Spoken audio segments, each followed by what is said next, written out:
Phil Muscatello and FinPods are authorised reps of Money Sherpa. The information in this podcast is general in nature and doesn't take into account your personal situation.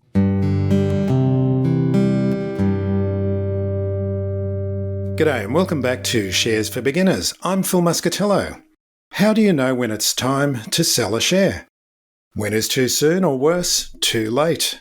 My guest today has learnt these and many other bitter lessons and has written a book to educate investors on how to win by losing less.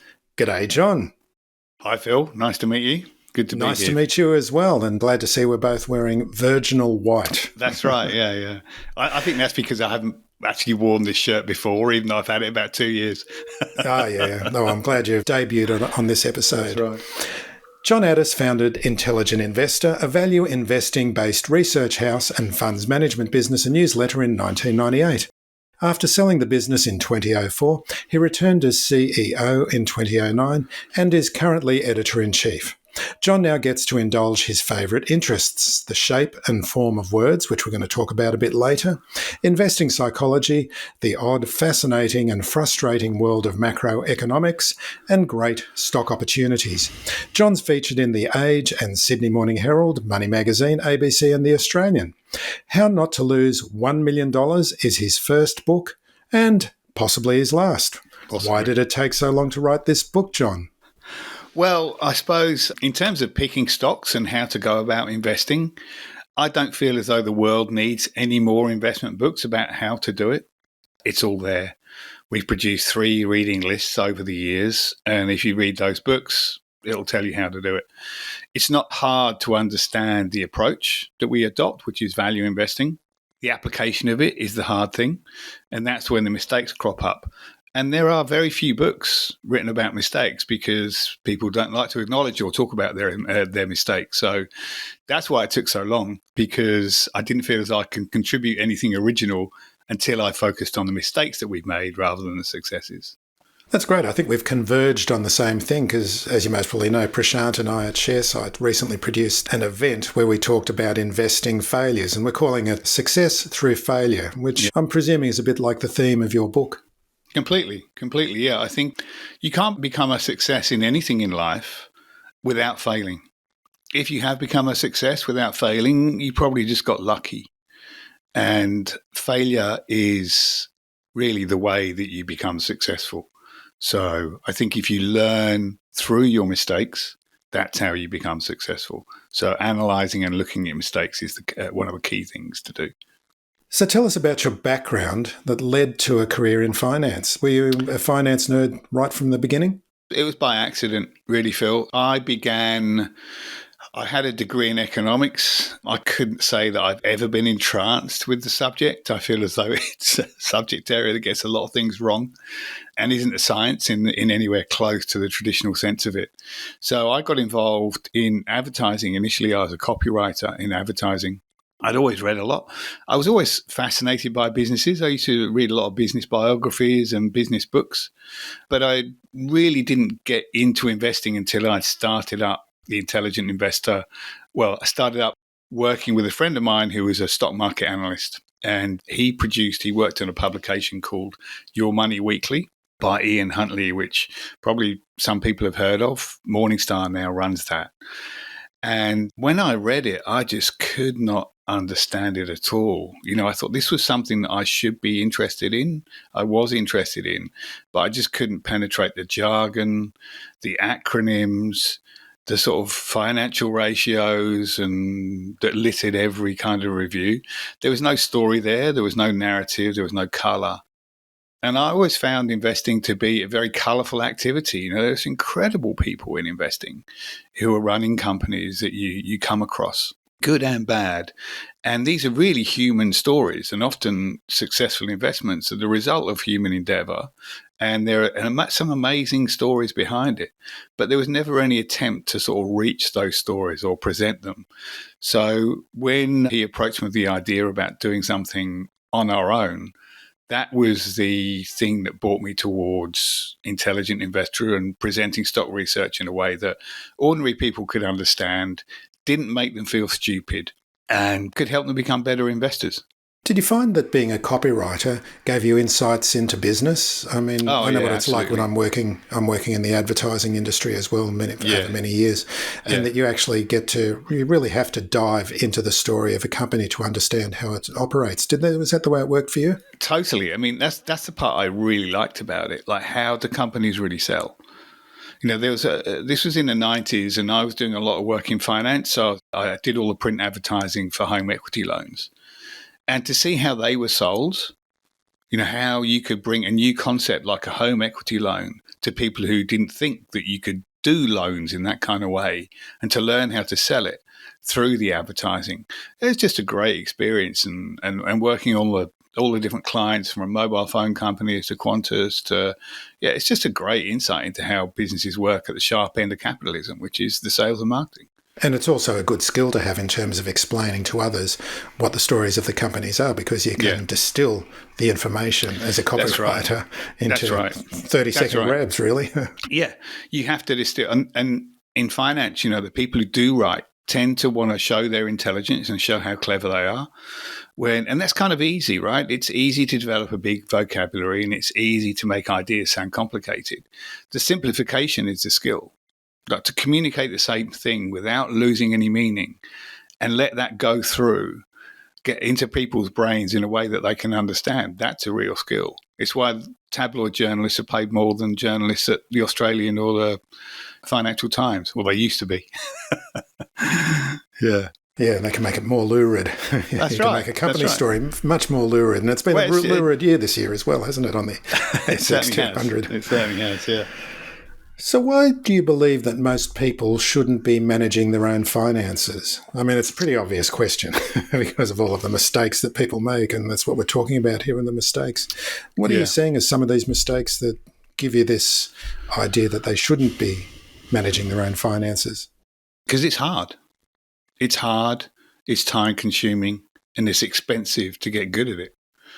And I think that most people are not financially predisposed to manage their own money. All the research says that ideally you want to buy low and sell high. All the research says it actually works the other way around. Most retail investors buy high and sell low. And that's down to psychology. They get panicked when share prices fall. And when they're going up, they're reassured. And that generally makes people poor investors.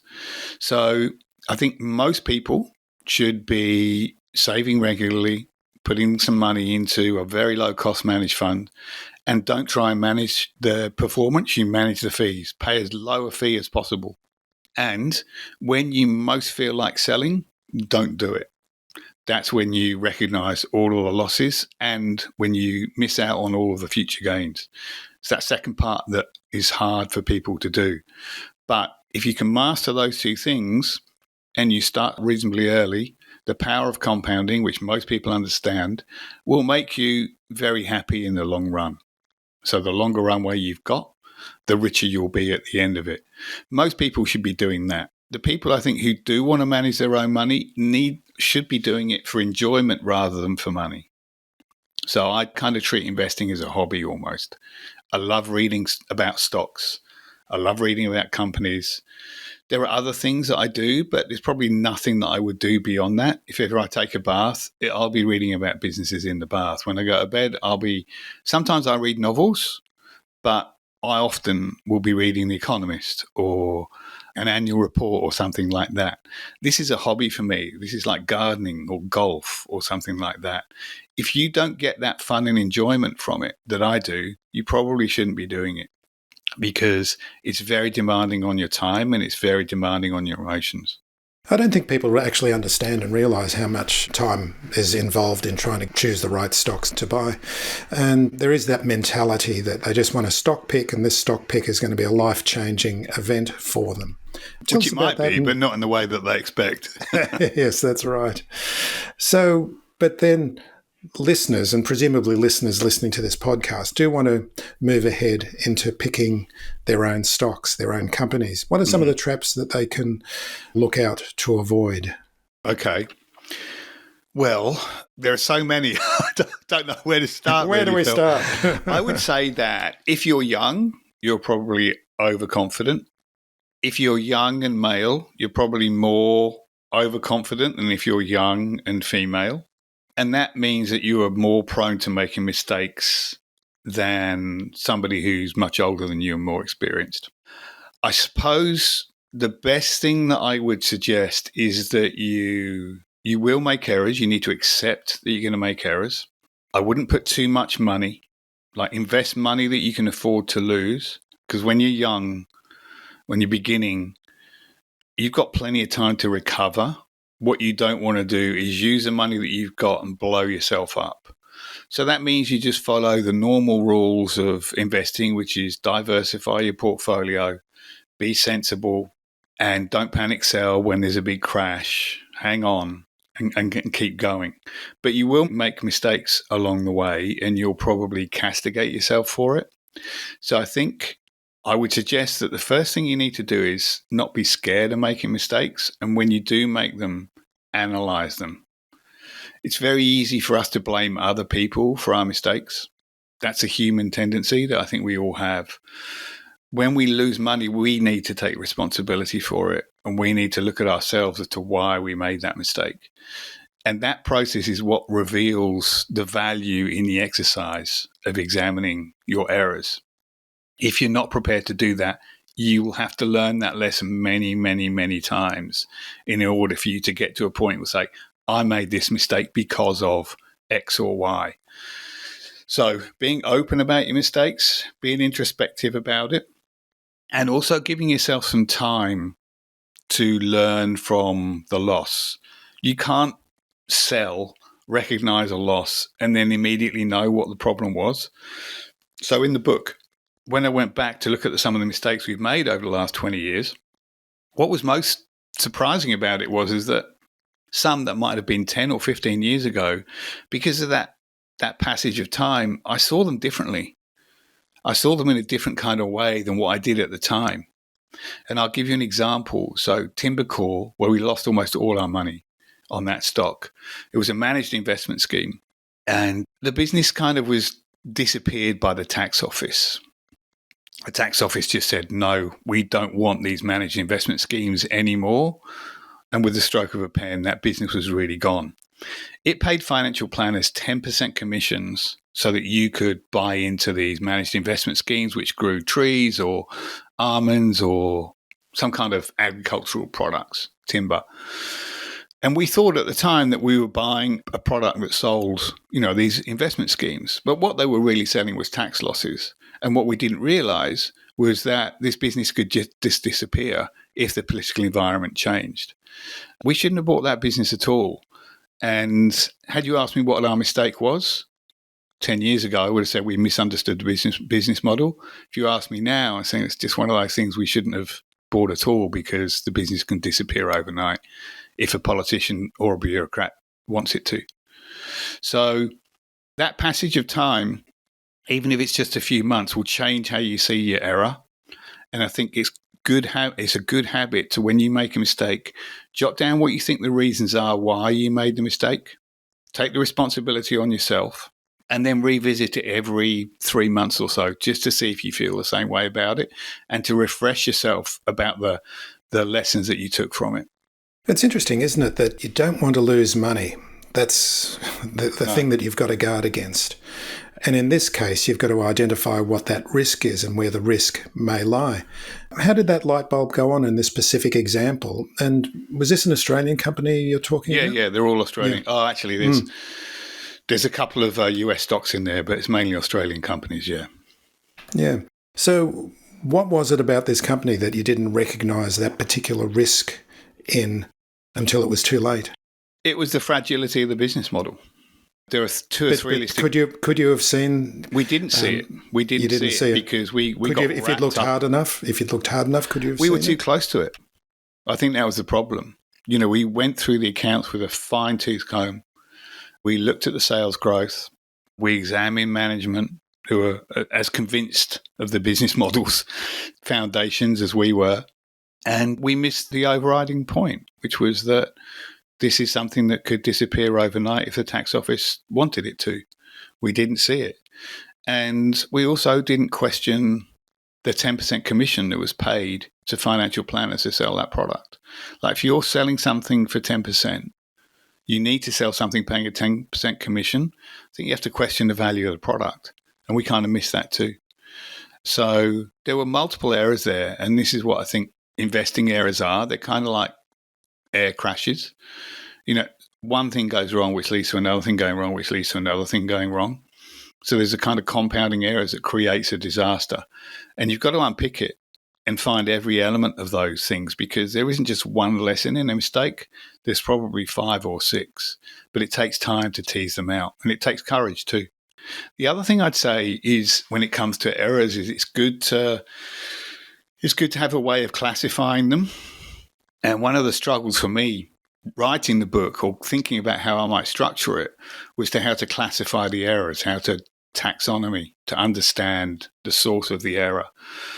And you could say there are business model errors, there are psychological errors, you know, we might sell too soon or sell too late. There might be technical errors in our analysis of the numbers. But overall, that didn't kind of work because of the multiple sources of error in any stock going bad. So where I ended up was say, well, there are really 4 kinds of errors. There are stocks you sell too soon, which is probably the biggest kind of error, I think. The stocks you sell too late, which is where all the heartache is, because you feel a loss immediately. And then there's the stocks you should have bought but didn't, and the stocks that you didn't buy but did. And that's how the book is classified. And I think the first step when you're looking at an error is to try and put that example into one of those classifications, and that helps to get you to think about it in the right kind of way. You know, what was the basis for this error? Well, I sold it too late. Why did I sell it too late?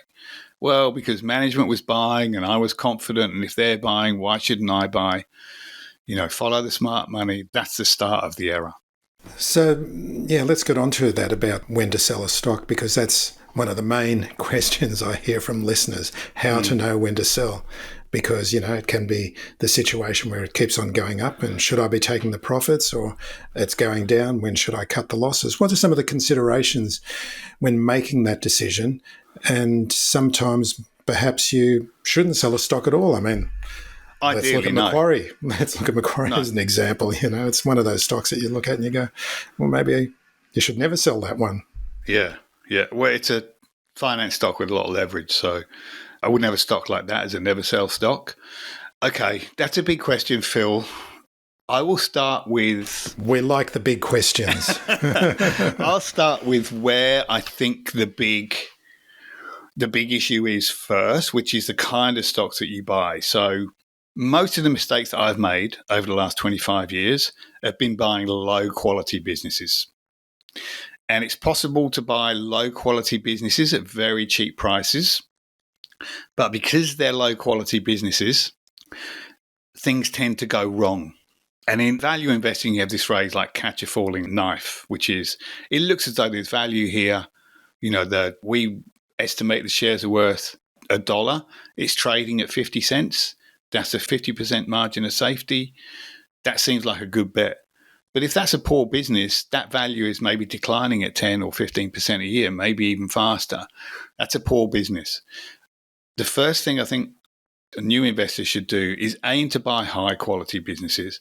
And it's better to pay a reasonable price for a high quality business than it is a cheap price for a low quality business. So when we talk about high quality businesses, like the healthcare stocks are a good example, Cochlear, CSL, ResMed, even in retail, you've got the Woolies Coles monopoly, which is kind of impregnable. Often high quality businesses will have those competitive moats. They're very hard to take on. If people do want to take them on, they'll need a lot of money. So I would aim first at high quality businesses, often purchased maybe when they're going through a bit of a rough patch, which is when you tend to get them a little bit more cheaply than you ordinarily would. Normally you have to pay up for quality. Generally it's worthwhile. So once you've decided on what kind of businesses you own, I would say that the idea is to try and hold them for as long as you can.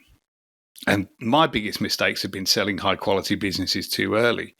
I did that with Cochlear, did it with ResMed, I did it with CSL. I did it with Apple. Those are the biggest mistakes, because even in a terrifying loss where you might lose all of your money, if you sell Cochlear for $40, which is what I did, and it's now 280, that rise will cover a lot of massive 100% blowouts. So hanging on to high quality businesses, I think, should be the aim. Now, there's a few caveats to that. The first is that you don't want to have 60% of your portfolio in one or two stocks. So as the stock rises, it's going to become a bigger part of your portfolio. Every recommendation we make has a recommended portfolio weighting.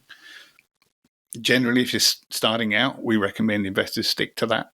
So you might be selling down as the stock rises, but you don't really want to sell out completely just because you've made 5 times your money. Okay, that's enough. I'll go somewhere else. If it's a high quality business, you want to be able to own it forever. ShareSite is the portfolio tracking and reporting tool that takes the hassle out of managing your investments. Here's how it works. Import your trading history with just a few clicks, either from your broker, from a spreadsheet, or manually. ShareSite organises all your investments in one place, no matter where the assets live, so that you can track your total performance. Go to the link in the description below and get 4 months free with the Shares for Beginners exclusive offer. Market prices, currency movements and corporate actions such as dividends and share splits are automatically recorded going back up to 20 years and ongoing to keep your portfolio up to date. Simply email your trade confirmations to ShareSite, or better still, get your broker to do it. ShareSite automatically updates trades in your portfolio, so there's no data entry required. ShareSite gives you a 360-degree view of your portfolio with capital gains, dividends and currency fluctuations. I'm flummoxed as to how I ever managed my portfolio before ShareSite. It's easy to compare individual investments, identify non-performers and get an accurate picture of your total return. Believe me, it's changed my investing forever. And ShareSite's detailed tax reports makes your accountant's job easy. And we know that a happy accountant is a happy accountant, although you'll be saving hundreds or even thousands of dollars in fees, so maybe they won't be so happy. You can access ShareSite from anywhere, and because it's protected by bank-level security, you can get peace of mind knowing your data is always backed up and secure. So throw that spreadsheet away and get started now. Go to the link in the description below and get 4 months free with the Shares for Beginners exclusive offer. So I don't know whether that probably answers a part of your question. I don't know whether it answers all of it though.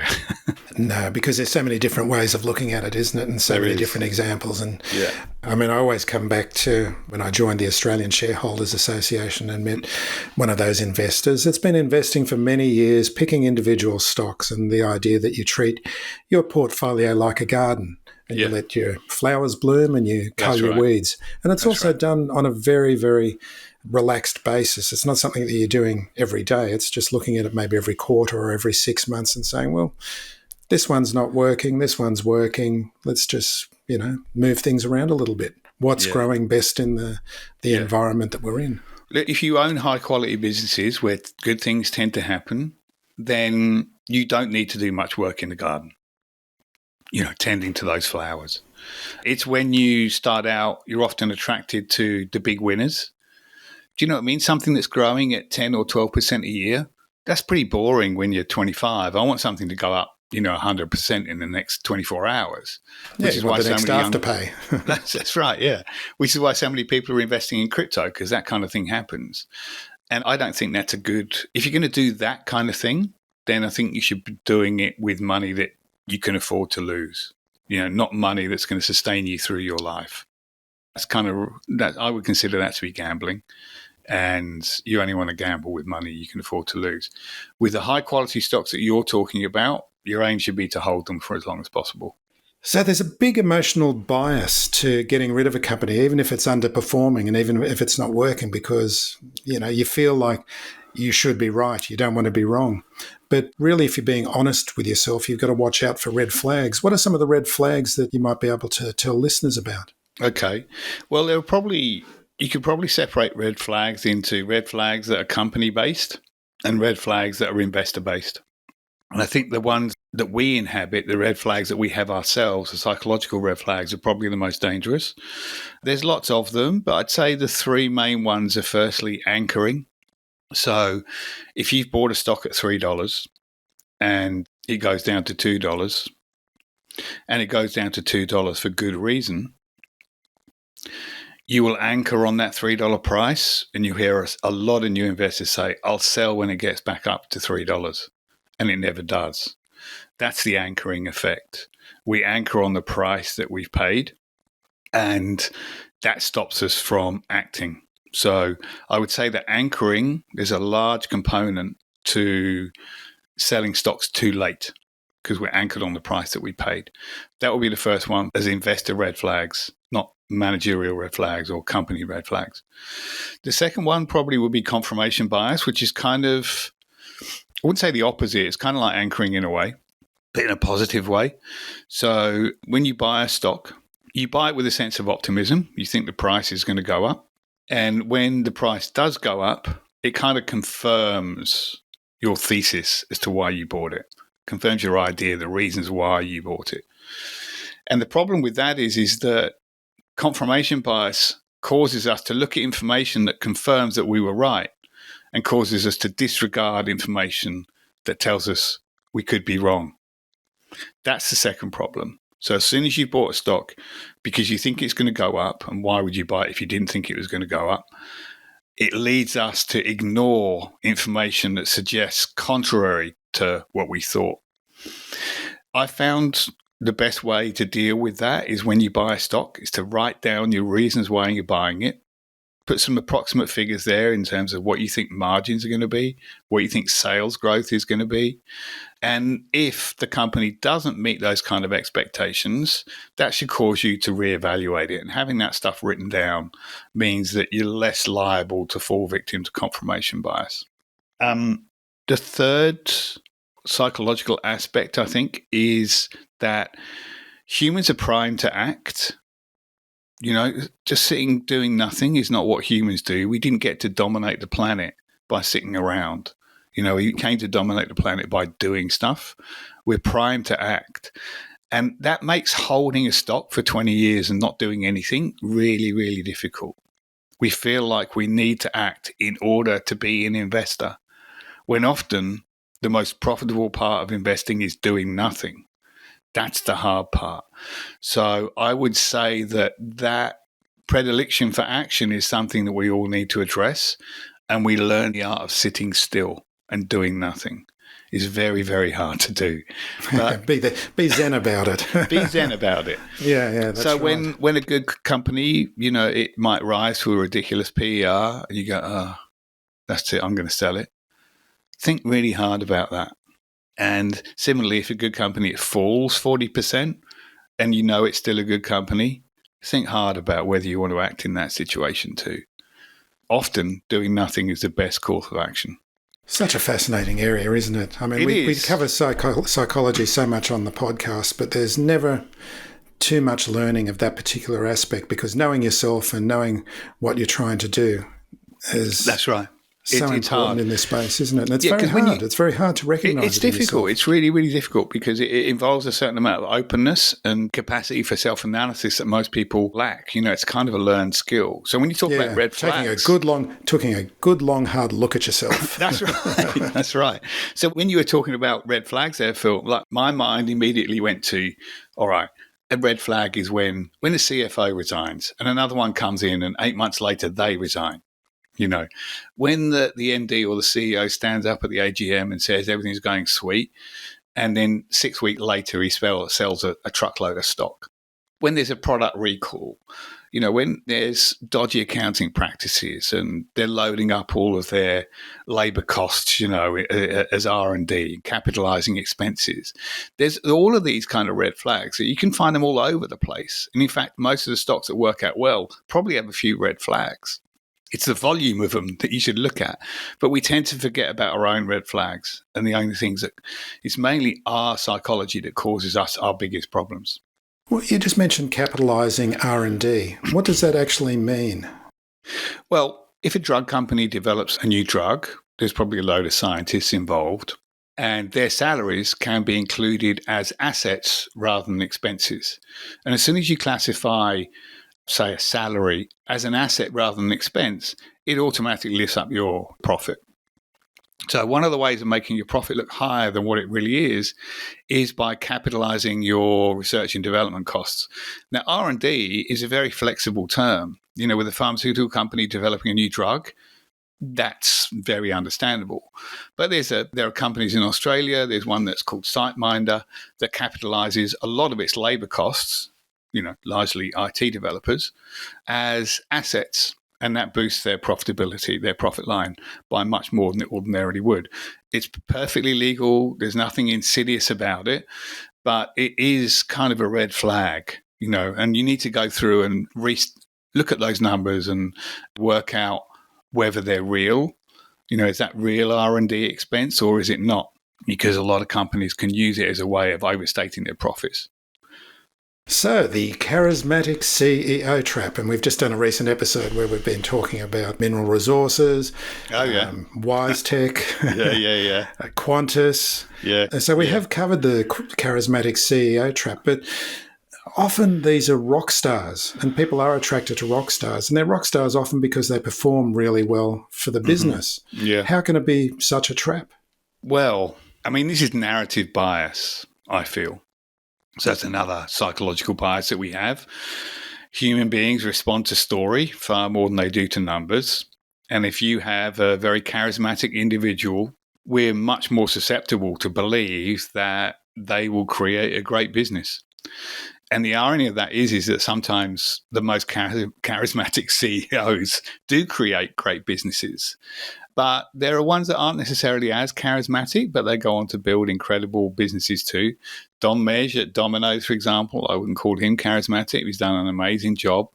But the charisma-loaded CEO is the one that gets all the attention, right? The media is all over Chris Ellison at Mineral Resources and Richard White at WiseTech because they do have that charismatic narrative. So we have a bias towards charismatic CEOs anyway.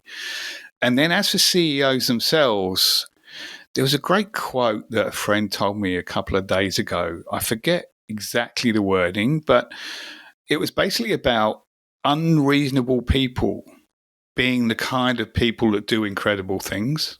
And that kind of captured for me this kind of founder problem, which is if you wanted to upend the car industry in the US and you managed to do it, an ordinary person is not going to be able to do it. An ordinary person is not even going to take that problem on. You've got to be an absolute nutcase weirdo to even try. And it's not so surprising that Elon Musk comes out with all of this kind of revolting and annoying stuff, but at the same time builds an incredible rocket company, does upend the car industry, and is now kind of de facto president of the US. So the hero narrative tends to make us feel as though these characters that build these amazing businesses are impregnable, but it's their success that also reveals their vulnerabilities. So we need to look at these people with a little bit more depth than the way that the media presents them. Is very rarely do you find a truly pure CEO who does not start to believe their own bullshit. And Alan Joyce is a perfect example of that. I've just finished Joe Aston's book, and I called for Alan Joyce's sacking in, I think, 2014 in the Sydney Morning Herald. And about 2 years later, I published something to apologise to him because I thought he was doing a really good job. But over that time, you can see where his control over the company just deepened and completely captured the board. And everything that happened at Qantas was in his own image. But he started off as a brilliant CEO and he did a pretty good job, but then he got carried away with it. It's kind of a rock star story, and we shouldn't be surprised when that happens. You have to be a very, very grounded person in order for success not to carry you away in some way.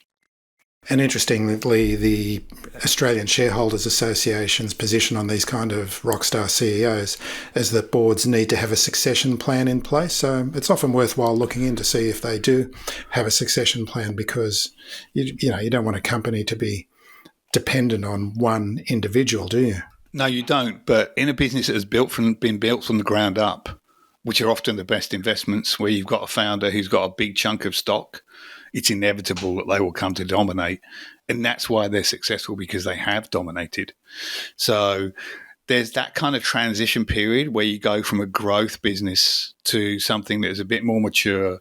You need better corporate governance, and you need a board that is going to be resistant to your charms. You need maybe a CEO who moves aside, a founder who moves aside and takes a sort of more senior role in an advisory capacity, something like that.